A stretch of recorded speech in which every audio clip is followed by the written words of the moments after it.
তারপরে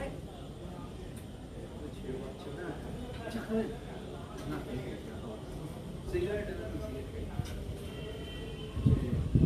না কাজ করবো আপনি অমুক দিন আসুন 11:30টার সময় আমি দেখছি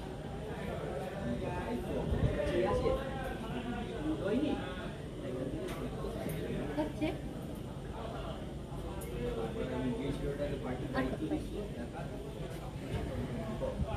এখনো টাইম আছে। আমি গঙ্গায় এসছি, গঙ্গায় এসে ভিডিও করছি। গঙ্গাটা তোমাদের দেখানো যাচ্ছে না, অন্ধকার বড্ড, তুলতে পারছি না। ঠিক আছে, মনটা ভালো লাগছিল না, এর জন্য। অবশ্য আমাদের বাড়ির থেকে গঙ্গাটা অনেক দূর। এসছি আমরা প্রায়, আমাদের তো বাইক টাইক নেই, আমরা সাইকেলেই এসছি।